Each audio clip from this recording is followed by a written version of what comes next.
Shanghai Haichang Ocean Park is a combination animal park and theme park. This place features multiple animal exhibits and shows, and this is complemented by a handful of rides, including a multi-launch roller coaster in Steel Dolphin. This park is essentially the SeaWorld of China, and I will explain everything you need to know about this place in this review. Haichang Ocean Park owns 5 different theme parks in China. Most of them either have Haichang or ocean in the name. Shanghai Haichang Ocean Park opened in late 2018. As the name suggests, it is in Shanghai, but it's on the outskirts in Pudong. This is about a 1-hour drive from downtown Shanghai, or 2 hours via public transit. The closest train station is roughly 1 mile away. Therefore, I strongly recommend Didi, which is the analogous to Uber in China. It is plentiful and very affordable. I think most tourists will stay downtown. That's what we did. But if you would prefer to stay closer, there are hotels nearby, including an on-site accommodation. If you are using Didi, always order through the app. That is safer and the prices are known. Outside of the park, there will be a lot of individuals that will aggressively haggle you to get into their car instead. Other than that issue, the arrival experience is great. There's a mighty impressive fountain out front. It bears the park's name, plus there are 3 orca statues and a large video screen. It is a great photo opportunity. Then once inside the park, it is clear this park put a huge emphasis on visuals and presentation. There are several highly themed structures at this park. This includes an Arctic mountain in the front half of the park and a giant volcano in the back half. This is in addition to several large and colorful buildings scattered about. Then I like how a large chunk of this park is alongside a waterway, which is very fitting for an aquatic themed park. And in general, this park is very well landscaped. I particularly liked the rock work alongside the park's River Rapids ride. Tying into that, the view rides this park has are well presented. I love how several of them are integrated around pathways and buildings. This most notably includes their signature coaster in Steel Dolphin. The ride twists above the entry plaza, dives through a shark-themed tunnel, and crosses over a river. On that note, let's delve into the ride lineup here. The park currently has 2 different roller coasters. The headliner is undoubtedly Steel Dolphin. This is an intimate multi-launch coaster winding through a good chunk of the park. This makes it a very scenic attraction. It also features some exciting elements. Both launches are punchy. The top has a great mix of ejector airtime and laterals. And there's this funky outer bank with super sustained airtime. But in general, this ride does not have the tenacity of the other Blitz coasters. Each of the halves starts strong, but many elements are light in the forces. In many ways, this coaster reminds me of Cheetah Hunt at Busch Gardens Tampa in terms of the visuals and forces. While this ride is not an absolute powerhouse, it is a fast and flowy ride that is pure fun start to finish, and I have a full review going more in depth. The other coaster is Family Coaster, which is a Zamperla Kiddie Coaster. This is a basic layout that can be found at dozens of parks worldwide. While tame, it is smooth enough and perfect for kids. I would love to see this park get a proper family coaster in the future. This will bridge the gap from what they currently have. They could approach this in many different ways. Examples include a spinning coaster, a family boomerang, or a small gravity group wood coaster. They just need something that's approachable in scale and has a low minimum height requirement. Their best non-coaster is easily lava drifting. This is one of the world's craziest River Rapids rides. Built by Whitewater West, this ride clocks in an astounding 11.5 minutes. This ride features 5 lift hills and 4 different water slide sections, including a half-pipe section. This part is downright bizarre to experience in a rapids ride, and I am all for it. Then since you're sitting in inflatable dinghies, the rapids really chuck you over them, and you will feel the raft flex way more than with most rapids rides. Now, despite its appearance, this is not a soaker, so you probably do not need to purchase the ponchos they sell over by the main entrance. Beyond that, This park has some smaller flat rides clustered in a kiddie area. There also is a 4D theater. And then there's a cable car that will transport you from the front and back halves of the park. This is faster than walking, and it offers some fantastic views of the park and surroundings. Just note, this is an extra fee. This is yet another way this park reminds me of SeaWorld, since that chain often makes their transportation observation rides upcharges. It costs 30 yuan, or $4.50 in US dollars to use it for the day. I thought that was well worth it. What else would I like to see this park add? I think some adult flats would be a major help. This would take some of the demand off of Steel Dolphin and lava drifting. I noticed these two rides would often get flooded with guests when the shows were not in progress. And I really want them to reopen their dark ride. This park used to have a 3D dark ride similar to Spider-Man Islands of Adventure, but it closed several years ago. I believe this is the 20,000 Leagues Under the Sea attraction that is currently blocked off. Given how well themed the rest of the park is, I would love to see what they could do with a full dark ride. A few years ago, I remember hearing this park was looking to expand the resort across the street. I have not found any recent news, but I noticed a funky building with a water slide atop it, so I suspect this is related to that. It seems like they could be building some sort of water park. And of course, this park has plenty of animal experiences. This includes exhibits and shows. The shows reminded me of the ones at SeaWorld pre-Blackfish, with a greater emphasis on tricks than conservation. The most popular show is Orca Adventure, which features the killer whales doing a variety of jumps.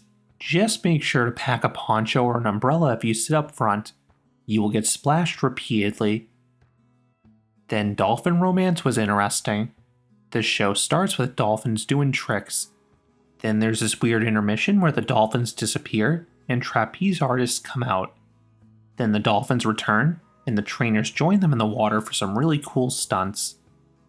Then there are countless animal exhibits. I liked most of them. I really liked the shark building in the volcano. There of course were sharks, but they will sometimes have a show where live dancers enter the tanks with the fish. This is mesmerizing to see because I've never seen something like that at a US aquarium. The Arctic Hall is another impressive exhibit. There are polar bears, wolves, and belugas. With the latter, I was able to catch the trainers in the water interacting with them, which was super cool. My only con with the animal exhibits was that the orca tanks seemed relatively small considering they had 4 of them in there. Another popular attraction here is the Ultraman Pavilion. I was not familiar with this character in advance of my visit, but he's one of the more popular licensed characters over in Asia. There's this indoor section with some statues and photo opportunities. If you're a fan of this character, you will eat this up. Speaking of eating, we ate at the Ultraman restaurant and were really impressed. I got a pork tenderloin, and that was delicious. There were a handful of other restaurants throughout the park as well, but I did not get to try those. How much time will you need at this park? That depends entirely on your interests. If you only care about the rides, you probably need 2 to 3 hours max. But this park is about so much more than just rides. If you want the full experience, seeing all the shows and animal exhibits, you definitely could turn this into a full day park. We spent almost 6 hours here in total. One very helpful touring note: many parks in Asia will not run their roller coasters in any sort of rain. This even includes light mistings. Ocean Park will actually run Steel Dolphin in light to moderate rains, and I've had friends ride this coaster on extremely windy days as well. So if you're on an extended coaster trip and you find yourself in the Shanghai area, this is a good park on a day with inclement weather. It is also worth noting this is a rare park in Asia that is glasses friendly. Glasses can be worn on all the attractions. You just need an athletic strap to keep them on the roller coasters. Our wait times at this park: most of the flat rides were walk-ons for me. Family coasters may be a 10 to 15 minute wait for most of the day, but Steel Dolphin and lava drifting had sizable waits, even on a weekday. These rides average a 30 to 45 minute wait for a good chunk of the day, as they are their 2 most popular rides and they do not have the best capacity. The issue with Steel Dolphin is that the park runs just one train, and they do not batch the next group of riders until the prior train returns and everyone vacates the unload platform. With lava drifting, the park often loads just one party per raft, so you have just 2 to 4 riders max going out every minute. How should you tour this park? If the animal shows are a priority, figure out when those are and plan around them. On the day we visited, there was just one orca show and one dolphin show. I believe there will be multiple show times for each on busier days. Shows can hit capacity, so it is wise to arrive a bit early. I believe the orca show was standing room only by the time it started, and I'm not sure if they had to start to turn people away. Show times can be found in the park's WeChat mini program. You can also find the wait times and operating hours for each attraction there as well. That's important because rides here will open late and close early. Most rides close at least a half hour before the park does. Lava drifting seemed to have the most limited hours, as it opened 1 hour late and closed 1.5 hours early. Most guests run the Steel Dolphin at park opening. On the day we visited, it had a 45 to 60 minute wait shortly after opening. Unless you're at the front of the pack, it may be best to save this ride for the afternoon. The wait times are just 20 to 30 minutes in the later half of the day. I definitely recommend hitting lava drifting as soon as that attraction opens for the day, as long as it does not conflict with an animal show. Whereas Steel Dolphin's line decreased as the day progressed, lava drifting's line only seemed to get longer. This park does offer a VIP skip the line pass for several rides. These are sold by the entrance for multiple attractions and are payable via Alipay or WeChat. The exact price can vary by day and time. These cost 100 yuan or $15 per ride in the morning on the day we visited, but in the afternoon, the price to skip Steel Dolphin's line halved. These can save a lot of time. With Steel Dolphin specifically, you are routed up the exit, so not only do you board the next train, but you get first pick of seats. That could be a major advantage because seating is typically first come first served. You can also pay for reserved seating for multiple shows if you're worried about them hitting capacity. While talking about prices, I do need to note that this is one of the priciest theme parks in China. I assume that is due to the care of the animals. Full day tickets cost roughly 400 yuan or $60. Afternoon tickets cost 300 yuan or $44. If you're visiting overseas like myself, you may be able to find discounts online. Right now on trip.com, men can enter the park for $37 and women can enter the park for $19. Yes, you heard that right. You save 50% purely by being female. I have never seen another park charge different rates whether you're male or female. You cannot cheat this. Your ticket is linked directly to your passport, which is a common practice of many attractions in China to prevent ticket scalping. Do I recommend this park? Yes, I do. There is something for everyone. If you like coasters, this park is a must for Steel Dolphin. This ride makes a strong case as the best coaster in Shanghai. Then if you like animals, you will be in heaven with all the shows and exhibits. While the park is on the pricier side for a Chinese theme park, I think it is fair for the quality this park offers. You have all these themed buildings, nice animal exhibits, fun animal shows, and the occasional ride.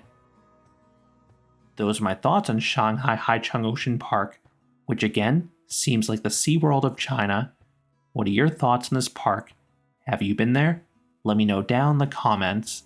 If you enjoyed this review, I would appreciate it if you gave this video a like, and you consider subscribing, because there'll be a lot more roller coaster and amusement park videos here at Canopy Coaster. Thanks for watching.